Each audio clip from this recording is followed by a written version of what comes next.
Hello everyone, welcome to this self-knowledge course that we are broadcasting live every Sunday through this page, in which we are dealing with very important topics that will help us to awaken our consciousness through self-knowledge. Today we are going to see a very interesting and at the same time very important lecture, since it will allow us to begin to correctly manage the most valuable resource we have. That it is not our money, even though we believe that it is our energy. And we are going to see how important it is to learn to make a wise use of our energy so we can develop our soul and develop our spirit by developing our internal bodies, and so we can awaken our consciousness. Sometimes we don't realize why we are unable to achieve certain things in relation to our self-knowledge practices, or why we stagnate at some point.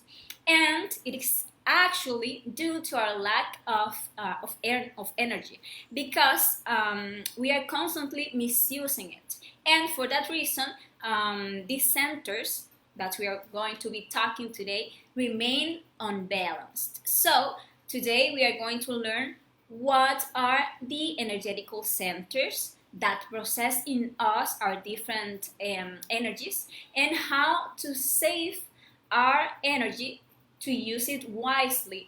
And you are going to learn for what purpose do we need to start saving our energy, and for what purpose we need to start balancing our centers. Just allow me 1 second, let me share this, and we will begin with today's lecture. Just a sec.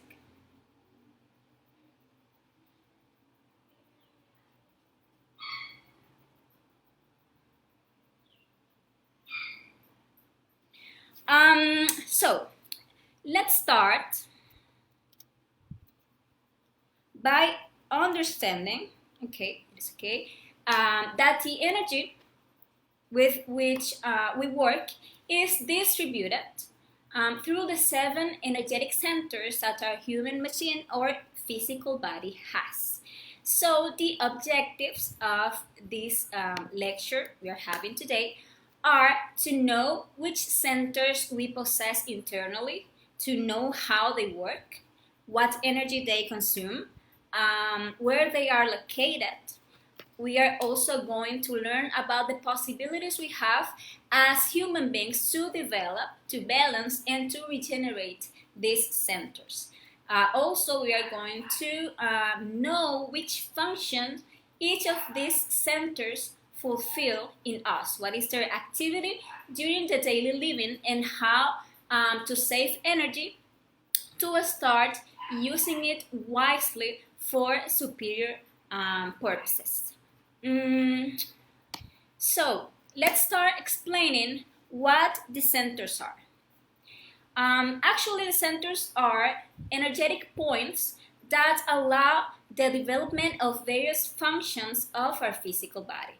For example, our mental energy allows us to think, and this energy is managed by our intellectual center. So, as we see, it's the intellectual center that allows the development of our thinking process, because it manages this energy.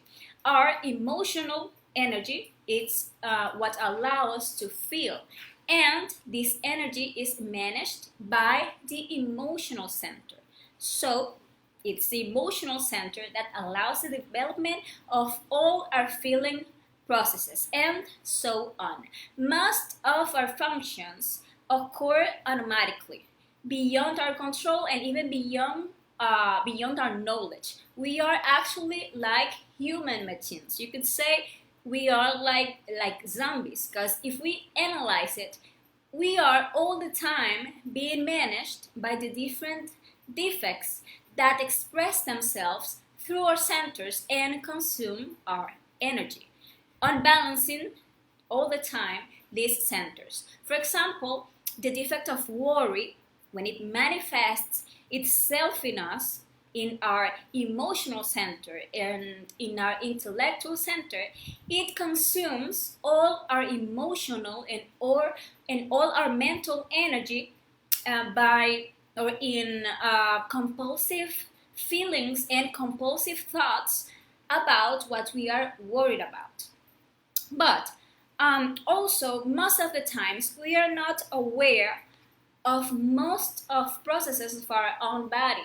We are not aware of, for example, the organic processes in our body. Many times we are not even aware of the process through which the thoughts, the feelings, and desires within us manifest themselves. Even our actions become totally mechanical because we learn to do something and we become automated. And we get to do things without being directed by a conscious process. For example, at some point we learned to brush our teeth, and from then on we do it completely mechanically without even thinking about it.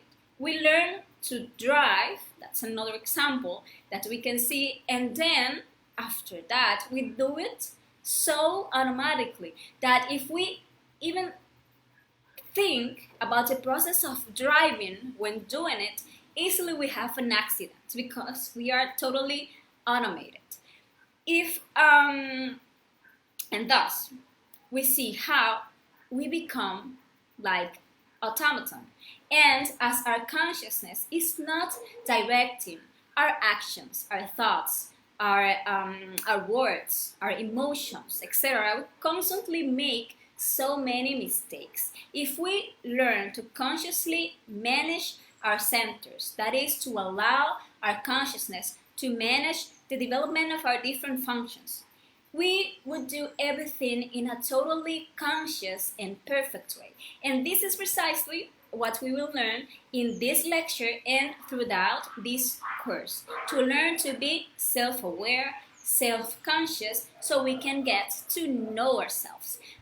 It is also important to know that when we talk about centers, we refer to something that belongs to the physical world, and therefore it belongs to our physical body.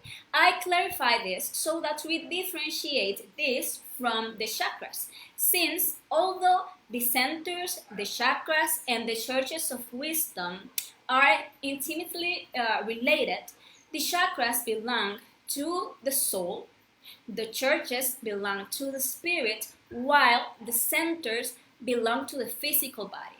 So these 7 centers are located in our physical body along our spine. The five first centers, which are the sexual center, the instinctive center, the lower emotional center, the lower intellectual, and the motor centers are fallen. For that reason, they don't work properly, as they are constantly being managed by our psychological defects instead of being managed by our consciousness. The 2 higher centers, which are the superior emotional center and the superior intellectual center, didn't fall and they work balanced. But in most of us, they are inactive. Now that we are beginning to work on ourselves, we will begin to activate them and therefore to activate their superior functions. Let's now explain each center in detail. Let's start by talking about the sexual center. This one is located at the level of the coccyx, which is the lowest bone in our spine. The energy that this center manages is the sexual energy, and its function is to create, and it creates with 3 possibilities of creation, because we can create through suprasex, through normal sex, or through infrasex. This means that every time we practice sex, so this center goes into activity, we are actually creating. If we practice supersex, which is a practice that I explained in the first lecture, that is recorded here in the page in case anyone didn't have the opportunity to watch it. And when practicing supersex, we don't spill our sexual energy, but rather we channel it through our spine. We are going to create what we can call the children of light. That is the creation of the bodies of our being, or the internal bodies that will allow us to have a conscious presence in the different dimensions of nature. So we are going to create us or to develop in ourselves as an astral body, a mental body, a causal body, and so on. On the other hand, if we practice normal sex, this is practicing sexuality without spilling energy, that is without reaching fornication, but with the intention of having a child. In this practice, only one sperm, the strongest one, will be directed by the Divine Mother to fertilize the egg without the need to waste all the millions of sperm that's contained in the semen. By doing this practice, we will be also creating, and in this case, we will be creating a physical child. We will be reproducing the species. And if we practice infrasex, which is having sex without transcendental purpose, just to have fun with it, and we spill our sexual energy through orgasm or ejaculation, we are going to create within us the ego. More and more of those ways of being or psychological defects that has trapped and conditioned our consciousness. It is important to know that when what is commonly known as the original sin occurred, a man, in this case, it said that man was expelled from paradise, which are actually the higher levels of consciousness. This original sin was none other than fornication or spilling of the sexual energy.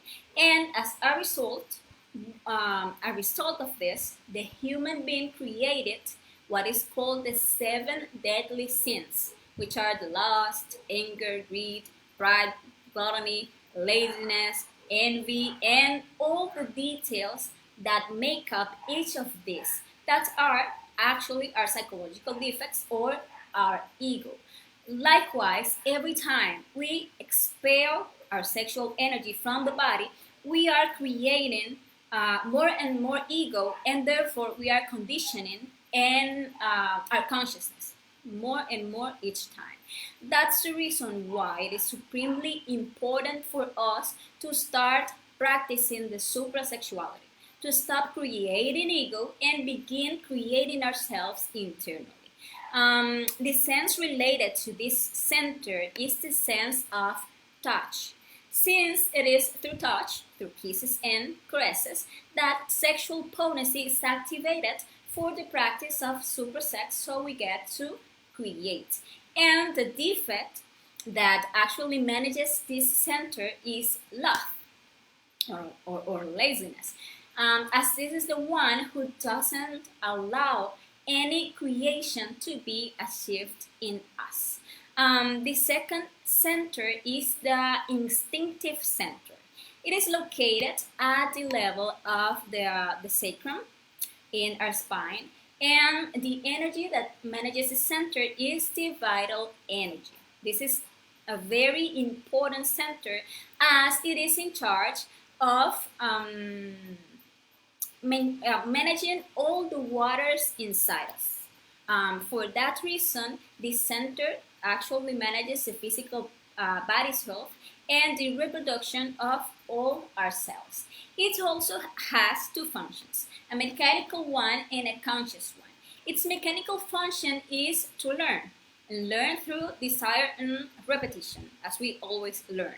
Once we desire something, we want to taste it, we want to try it. And once we have tried it, it remains engraved in the memory of our waters. And every time we are faced with the same situation, we feel the desire and we want to repeat it over and over again.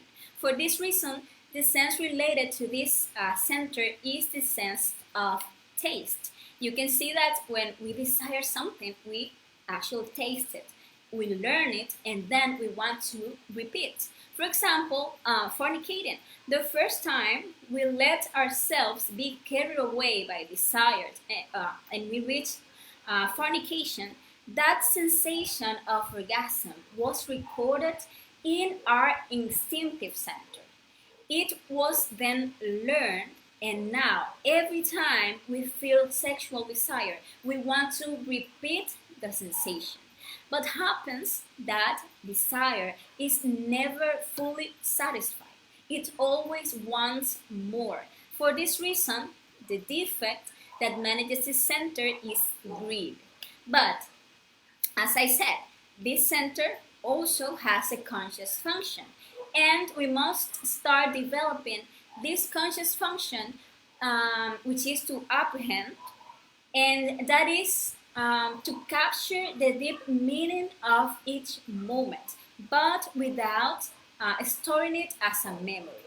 This way, we will be acting by knowing from our consciousness and not mechanically by remembering. We, sorry, actually, it is a function of consciousness. It understands the defect that involves an action and doesn't need to repeat it. When we develop this, and we develop this by practicing the psychological death at every moment, and when we are faced with any situation and a desire arises, we just refuse it. We understand the defect that wants to manifest, we eliminate it, and in that way we will capture the wisdom of that situation without the need of keeping it as a memory that enslaves us to repeat it constantly. Actually, we must begin to unlearn everything that we have engraved in our instinctive center and that lead us to constantly repeat the same mistakes and feed the same manias and the same vices. And we need to begin to apprehend in each situation. We must delete all our conditioning. This center manages all the metallic atoms of our mercury. Inside them is contained our ego. It also manages the karma, and it is an energy producer, and it is in charge of supplying energy for all the lower centers. So we see actually it is a very important and multifunctional center. The third center is the lower emotional one. This one is located in or at the height of the navel upon the spine. The energy that manages the center is our emotional energy. Therefore, its function is to feel positive and negative emotions. And positive emotions are originated by the consciousness, like the desire of serving others, the encouragement to do the practice of the consciousness, and also a positive emotion is the true love, which is a superior emotion, not related to sentimentality and attachments. And it is a superior emotion that we will be developing as we work on ourselves. And the negative emotions are those that make us feel pleasure or pain, attraction or rejection. With negative emotions, we actually fall in love, we feel pleasure, we feel joy, we get to hate, we feel resentment, we feel anguish, we feel anxiety, etc. And we must learn to balance this center because it is the one that manages the fire in us. And the fire is that encouragement we use to perform all actions. So if we don't learn to consciously manage this center, we'll always continue to have a lot of encouragement for those emotions that constantly take us from pleasure to pain, wasting all our emotional energy, and we'll never have the encouragement for doing the practices that will allow us to awaken our consciousness. The sense related to this center is the sense of the smell, as smelling activates the emotion, as when you smell a delicious perfume, or a tasty food smell. The defect that manages the center is lust. And lust is that attraction and rejection, that like and dislike that keeps our emotion wandering from pleasure to pain. It is important for us to start observing all those feelings we constantly have, to take away all those wrong emotional states, so we regain the courage we need for our inner work. The fourth center is the lower intellectual center. It is located at the height of the heart, upon the spine. The energy this center manages is the mental energy, and its function is to think, to devise, to plan, to project, to remember. We see that before doing anything, we first plan it. That is why it's said that thoughts are the origin of deeds. Because when we think, even though we don't know it, we are starting to create. Thus, the quality of our deeds is determined by the quality of our thoughts. And we need to learn to observe this center, and we must know that we constantly use our mind in the wrong way, in useless thoughts. Each of our thoughts should pass through a filter of reflection that allows us to judge the usefulness of such a thought and decide if it is really useful or necessary to let it use our valuable mental energy. But as we almost never or never observe our mind and our thinking process, we let it talk and talk like a parrot, and it spends a lot of our mental energy. And actually, the best way to think is not thinking and knowing to listen to the voice of the heart. The sense that manages the center is hearing, and the defect is pride. As we constantly hear our own thoughts full of pride, we are always the heroes of our own mental movies, with all our self-importance and all our self-consideration. And we can see that the more you think, the less humble you are. So it is important for us to start eliminating all those concepts that fragment our mind and begin to achieve mental silence, so that the consciousness can manifest itself through the intuition that goes down to our heart. Only when we achieve mental silence, we receive the wisdom from our consciousness. So we get to understand that phrase: the best way of thinking is not thinking, and knowing to listen to the voice of the heart, which is the intuition. The fifth center is the motor center. It is located at the height of the larynx upon the spine, and the energy it uses is the motive energy, as this is the center of the motion. It oversees all actions and words.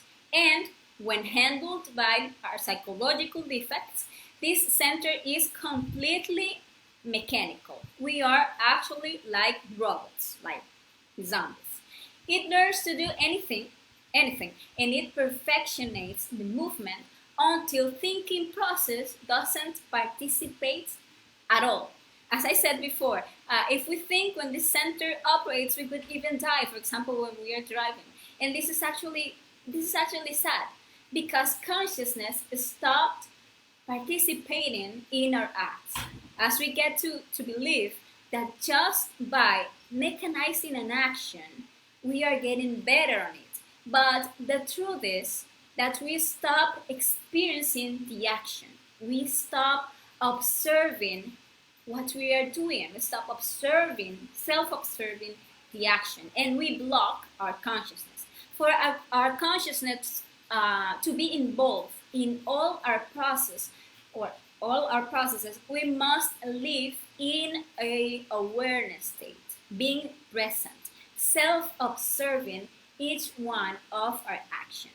Um, the function of the center is to do.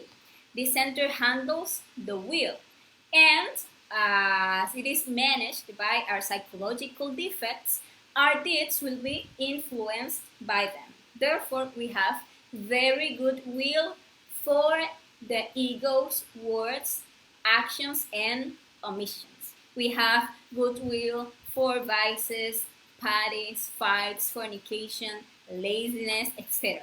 But we have very, very bad will for the things of consciousness, for meditation, reflection, for eliminating our defects, for working on supersexuality to be born spiritually, for sacrificing ourselves for humanity, etc.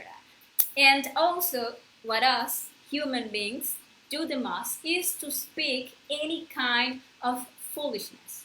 And we almost never say or do useful things. We are all the time just wasting this motor energy we have. The sense related to this center is the sense of sight, as sight coordinates our motion. And the defect related to this center is the defect of anger, as anger is a bad use of the force.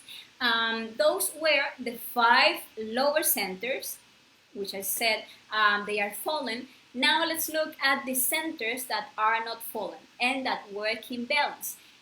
They are our 2 higher centers that by activating them will allow us to self-observe ourselves, to judge ourselves, and to make radical changes within us and access, that's very important, to our own inner wisdom. The first is the superior emotional center. It is located at the pituitary gland or hypophysis, which is commonly known as the third eye. The energy it uses is the energy of the consciousness, and its function is to judge, to measure effects. The sense related to this center is the self-observation center or the clairvoyance. And in most human beings, the sense of self-observation is actually stunted by lack of use. We have become accustomed to directing our attention outwards. We look at and we judge what others do. We look for external culprits for the things that happen to us internally. And we never stop to look at the internal causes of our ills. To begin to regenerate this sense of self-observation, this third eye, we must start directing our attention towards our inner world to discover all those psychological defects that constantly manifest in us and that are the real causes of all our conflicts and all our wrong reactions. And we need to start judging us ruthlessly.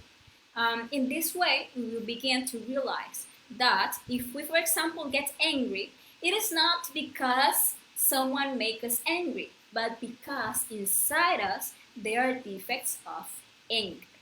That if I provoke myself sexually, it is not because someone provokes me, but because inside me there are some defects of lust that if they didn't exist within me, no one could ever get me out of my correct inner state. As we begin to observe, discover, and eliminate all these defects within us, we will discover the secret by which sages and beings of awakened consciousness are invulnerable to the things that torment and enslave us. The defect related to this center is gluttony, as gluttony represents our imbalance, that tendency to go to extremes in everything that doesn't allow us to stay focused on self-observation. And the last center is the superior intellectual center. It is located in the pineal gland.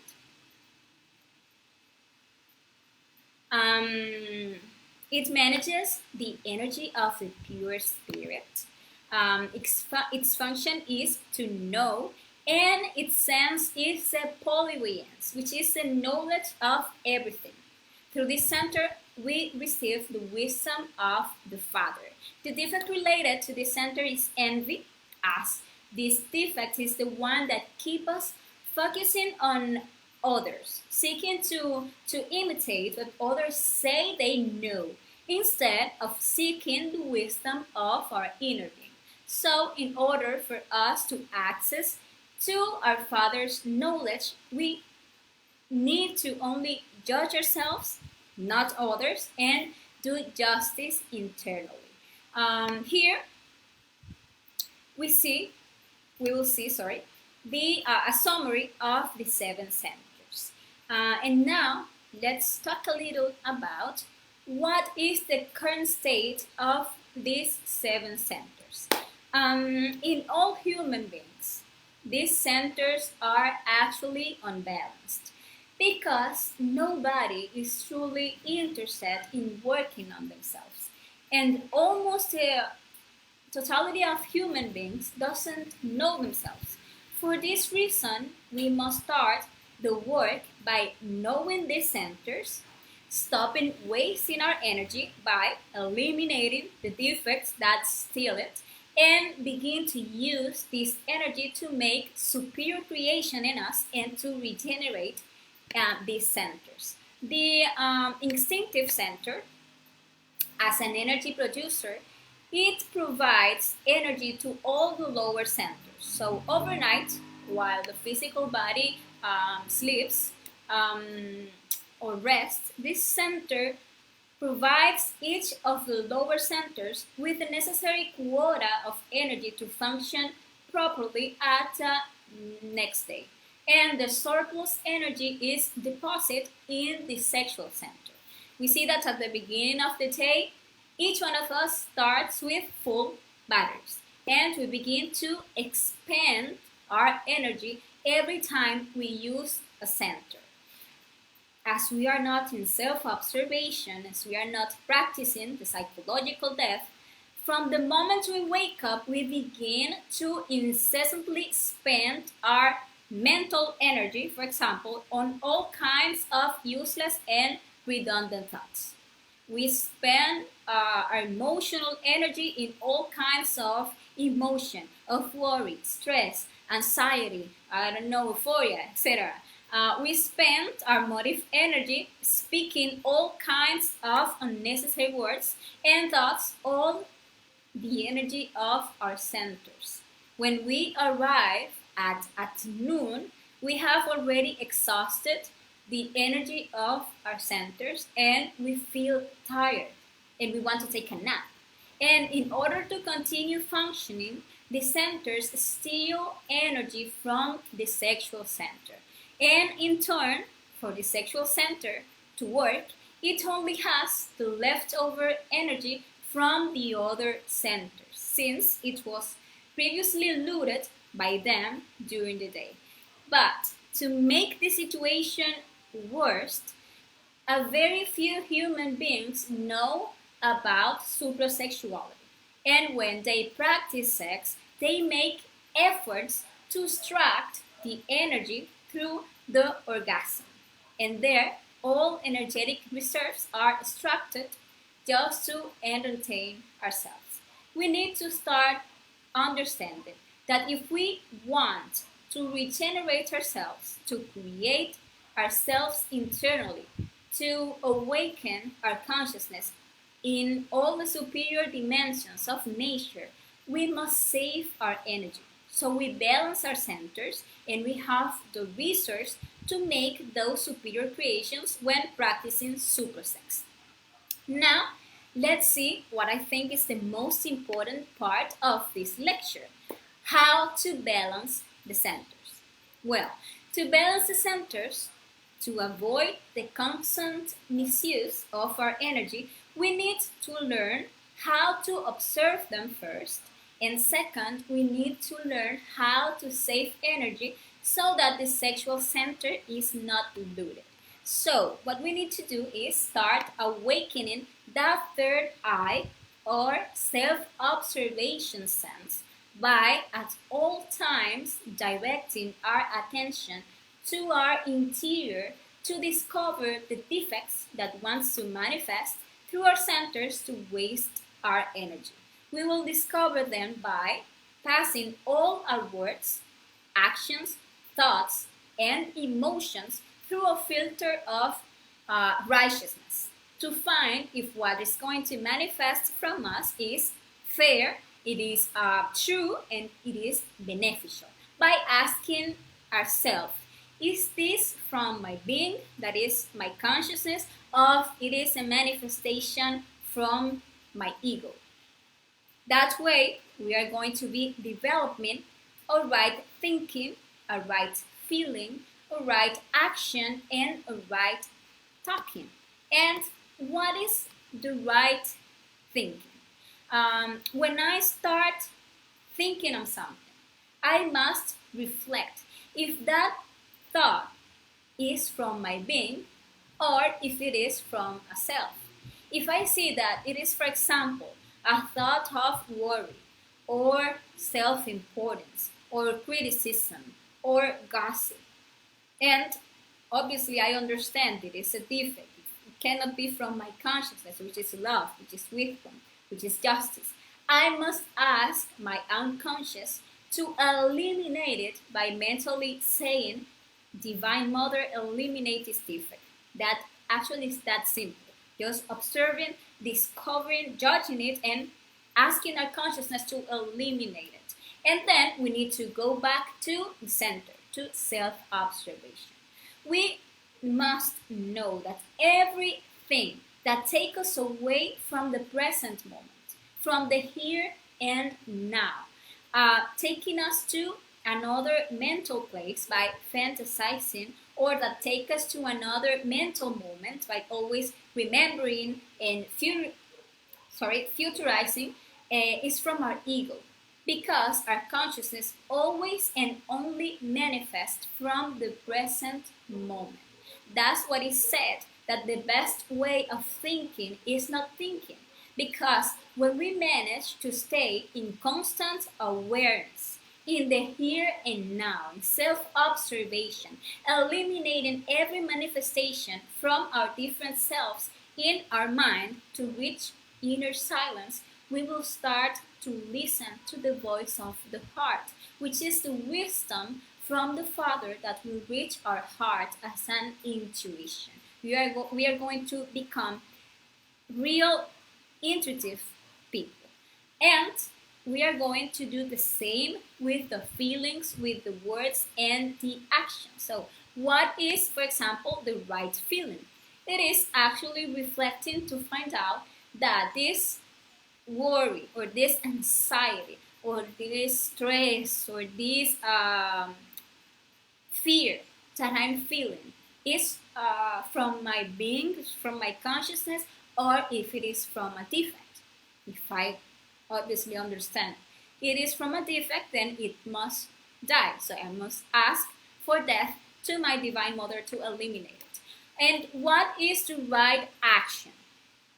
It's to recognize if this that I'm doing, this mechanical acting, is not from my being, it's from a defect. If it is like that, then it must die. And what is the right talking? Is reflecting to find if what I'm saying is from my being, because it's true, is fair, is beneficial, and if it is not, it must die. So we must ask our own consciousness from moment to moment to eliminate every detail of ego that's manifesting through us by saying mentally, Divine Mother, eliminate this defect. And then we go back to self-observation. So, in short, The right thinking is not thinking and listening to the voice of the heart, which is intuition. The right feeling is not letting our emotions go through pleasure or no pain, but develop the balance. And the right action is doing things concentrated. The opposite is mechanicality. And the right speaking is to silence when what you have to say is not fair, is not beneficial, or true. Actually, now, when practicing this strategy, we will start to save energy. And this will allow us, by wisely using sex, to create the superior bodies of the being. This is a very important practice, and actually this has been today's lecture. I hope it was helpful for you, and I invite you to put this into practice so you get to verify for yourself the multiple benefits that learning to save our energy has in our own inner advancement. I also invite you for the next lecture that will be next Sunday, where we will be learning about the different dimensions of nature and where they are in us, since as without, so within. And we are going to be talking about the practices that can allow us to directly experience the reality of these dimensions. And we are going to be learning something even more important. We are going to be learning how we can get to have a permanent consciousness of all these dimensions and how we can consciously inhabit these dimensions. So don't miss next conference. And well, this has been all for today. Bye bye and see you next Sunday.